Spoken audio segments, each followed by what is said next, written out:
Hey, highly favored woman, welcome back to my channel.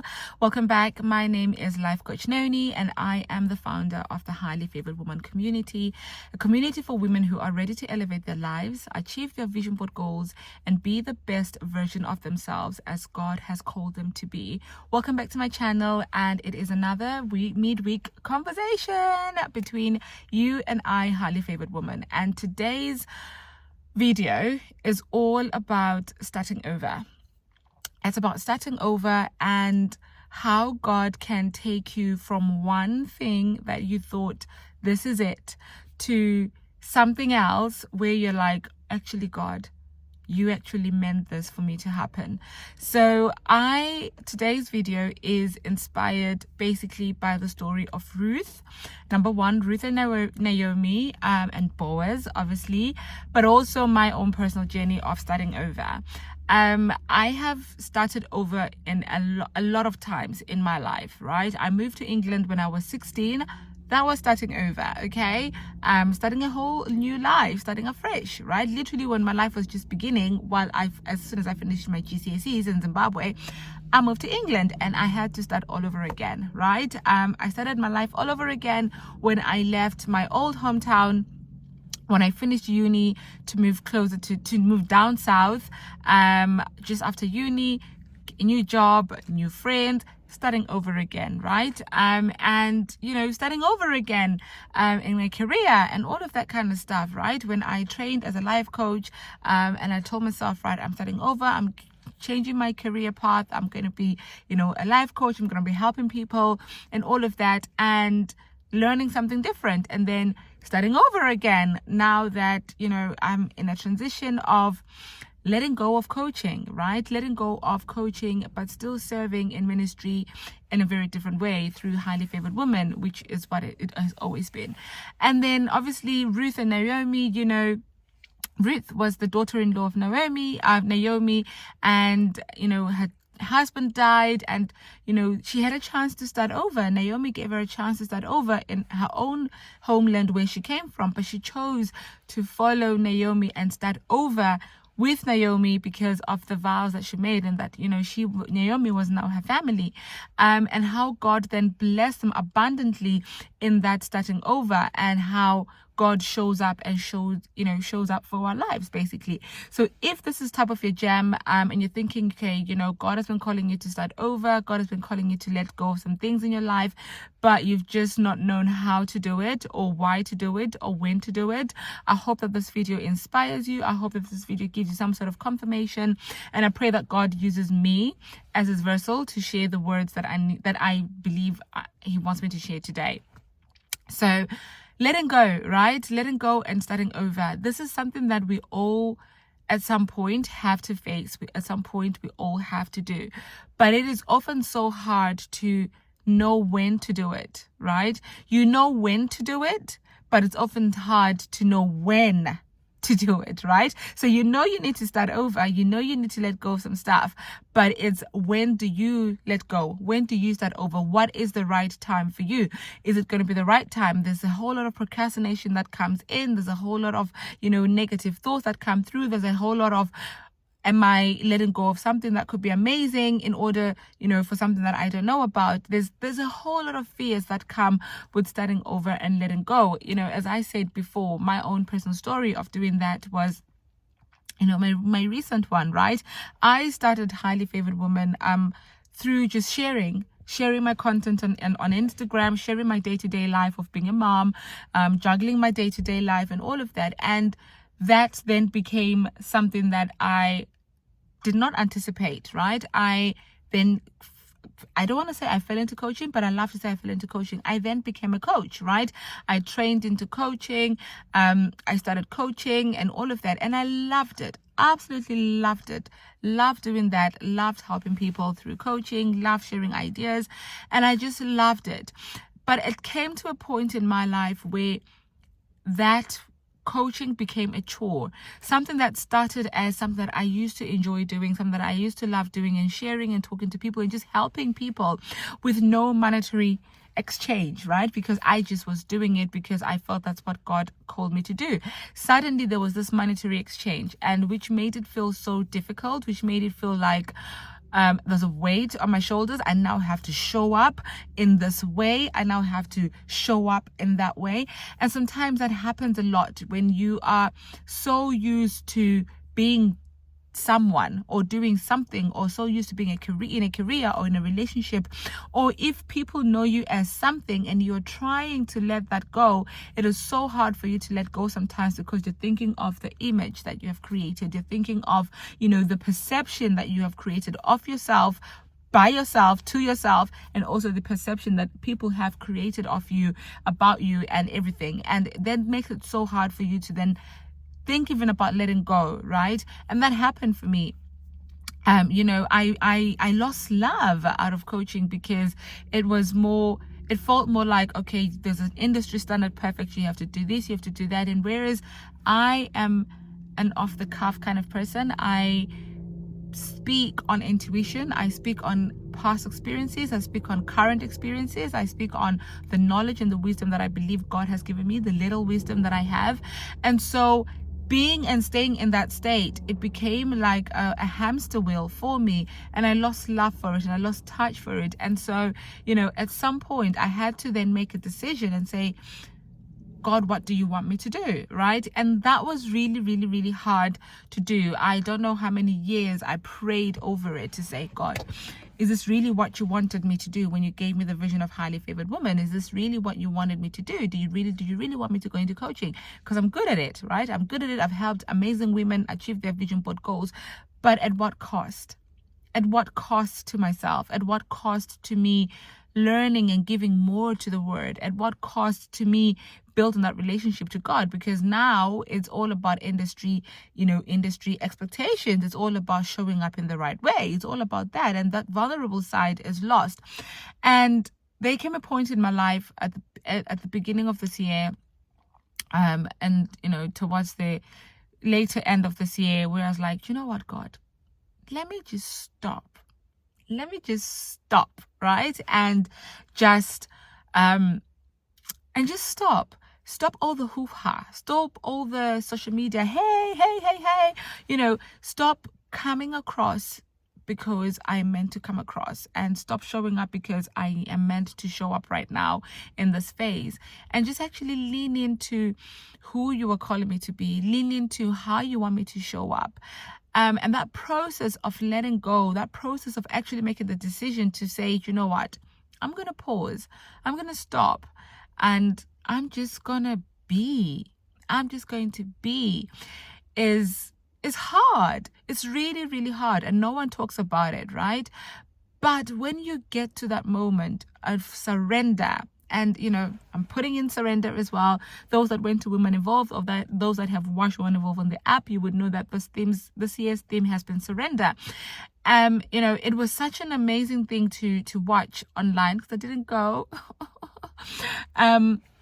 It was such an amazing thing to read and understand and listen about the point of surrender, the point of starting over, the point of letting go and letting God in your life, and saying, God, I don't know what the future will hold, but I trust you that whatever it holds, you have got me. And when I look at the story, when I look at the story of Ruth and Naomi, Naomi left the land where she had been married to and said, there's nothing here for me. I've given everything that I have to this place. I've given everything, and I've lost a lot of things. I've lost my whole family. And so I'm going back to my people. I'm going back to what I know. I'm going back to where I came from, and I'm starting afresh, right? It wasn't an easy decision, and she was prepared to go at it alone. She was prepared to go at it alone, because she's like, why should I take those two children who were married to my sons along with me on this journey? They've done what they came here for. They married my children. Their husbands have died.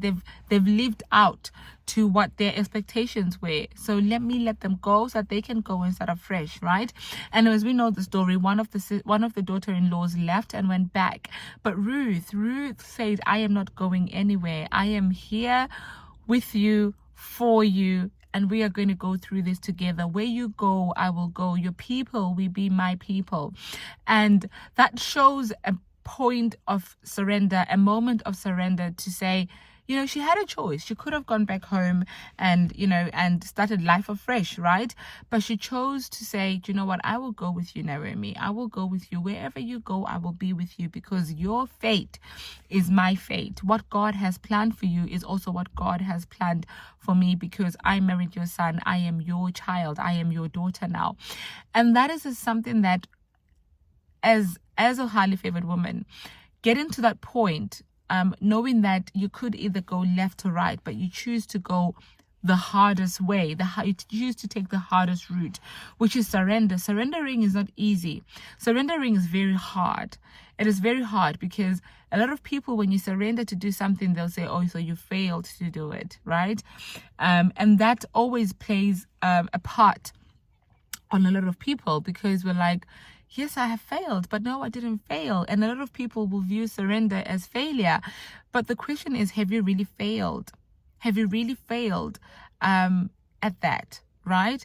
Or has it just not worked out the way that you hoped it would work out, but you trust in God that He has got your back, and that you're letting go and letting God to do His thing, right? You are restarting afresh, putting back pen to paper, opening in a new book and starting afresh to write your own story, right? With God alongside it.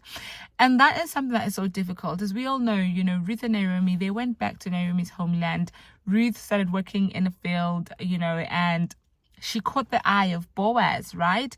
And, Boaz, asked her, questions like, who are you, right? And she answered, and obviously Boaz liked her. Boaz wanted to marry her. And Boaz, there was a conversation, I think it's Ruth chapter 4, where there was conversations of buying land. There was someone who wanted to buy the land of Naomi, but one of the conditions that Boaz said was, if you buy this land, you have to buy the daughter-in-law as well, because they come as one. And when you have children with Naomi, the land will belong to the child of Naomi. Therefore, the land will always stay of Ruth. Child of Ruth. Therefore, the child will be part of Naomi's Naomi's legacy, and their land is their land. But that man said, no, I can't do that, because I will lose my own land. And that just shows that sometimes when you let go and surrender, and you choose to let God and let go, that the path that might be the very open, basic path that should be taken might turn out not to be the path. Might turn out to not be the path, because the path that He has for you is actually even bigger and greater for you, right? And as we saw in that, Boaz said, oh, it's okay, I will buy the land, and I will buy the land, and I will buy, I will get Naomi as well, because obviously she had an eye for Naomi, right? He had an eye for Naomi. He liked Naomi and everything. And after that, there were so many blessings that were said that, that Naomi will, Ruth is going to be blessed. I'm so sorry, I am messing this up. I'm mentioning Naomi and Ruth. Please, if you know the story, you get what I'm trying to say, right? I have 1,000 thoughts trying to get into my head, and I'm trying to say them out at the same time. But there was favor that was found in Ruth because of what was happening to her through Boaz. She found favor. There were so many blessings and words of affirmations that were given to her and her family, and to Naomi as well. You know what? Naomi's well, in Ndebele we say is tunzi.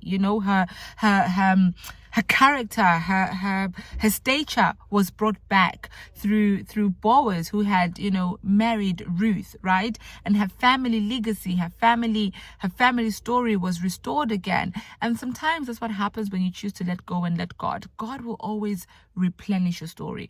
God will always restore you in one way or form. If you just choose to trust Him and believe Him, He will always restore you. He will always send an army of angels to protect you, to guide you and go before you, because you are His, because you chose to say, do you know what, God, I don't know what I'm doing, but I choose you. I choose to trust you. I choose to believe the words that you're saying about me in my life. And that is what happens when you let go and surrender to God. And for me, in this phase of my life where I'm like, you know what, God, I surrender what I thought my coaching should be like, what I thought, you called me to do, but instead I'm going back. I am going back to the vision that you laid out in the beginning, which was, I just speak to my daughters, just serve my daughters, just share what I called you to share and see what I can do for you. It's one of those things where you're like, I don't know what God, what his plans are for my life, but I trust that his plans for my life are always for good. Ruth then went on to have a baby with Boaz, and that baby was Obed, who became the father of Jesse, who became the father of David. And we all know that Jesus came from the lineage of David, and you can see that there was, the ripple effect of blessings never ended, only because Ruth was obedient to the word and to the vision that God had obviously placed in her life by allowing her to marry one of Naomi's sons, and by her saying to Naomi, I will go with you. Your people will be my people. What you go through, I will go through as well. There is a certain of blessings that come with obedience. There is a certain of blessings that come with understanding the vision and the word that God gives you for your life and following through with it, even though you do not know what it is going to be like, what is going to prove for you and your family. But just by saying, God, yes, I will. Yes, I will. It goes somewhere. There's a song that we used to listen to at church. I grew up in a Catholic church. I was baptized and confirmed Catholic. And the song, is I'm going to translate it in English. It says, who am I going to send to go and speak to my people? Who am I going to send, to go and serve my people? And it's a call and response. And the response says, send me, Lord. Send me, Lord, I will go to your people. Send me, Lord, I will go. And this is always often the story. If you look at the story of Paul, how he went from being Saul to Paul, and started going around the world, started being, praising God and speaking and talking about God from somebody who was killing people who were talking about God. But God decided to use him as a vessel to say, you know what? I want you to do this for me. And Paul surrendering to God's will and saying, yes, Lord, I will go. Yes, Lord, I will go. And that for me is such a testament as we go towards the end of this year that, there are some things that we might be going through in life that, have not yielded the fruit that we wanted to yield. Or maybe they've actually torn us apart. They've actually taken something from us that really should not have been taken. But we're still holding on. We're still holding on to that thread. We're still holding on to that ham. We're still holding on and not letting go. But sis, what if you let go? What if you let go in the next few days and just say, God, I trust you. God, I trust you for 2025. I don't know what this calls for me in my life, but I trust you. As I let this go, God, I let it go so that my arms are ready to receive your blessing, that my arms are ready to receive your guidance, that my arms are ready to receive what you have in store for me. And that is really the word that I have for you today, sis, that whatever it is that is holding you back, that whatever it is in 2024 that has been weighing you down, and you've been crying and praying for letting go. You've been crying and praying for the wisdom and guidance to start afresh and let go and let God. Let this be your word. Let this be your word in your season that gives you the freedom to pray over it and say, God, I am ready to let go. Please show me and guide me the way and give me the scriptures that you want me to take in order for me to be able to let go and step into being the highest, best version of myself, the woman that God, you have called me to be. So highly favored woman, I hope that you've been blessed by this video this afternoon. I hope that it has blessed you. It has guided you. Please do let me know what in the season of 2024 you are letting go of and what you are letting God take over in 2025, and how you believe it is going to help you being in the season of surrender as well. FYI, we will be doing a vision board workshop coming up soon, and I will let you know the dates very, very soon. It is going to be all online, and yeah, I will let you know. Please don't forget to like, subscribe, and comment and share this video if this video has resonated with you. Stay blessed.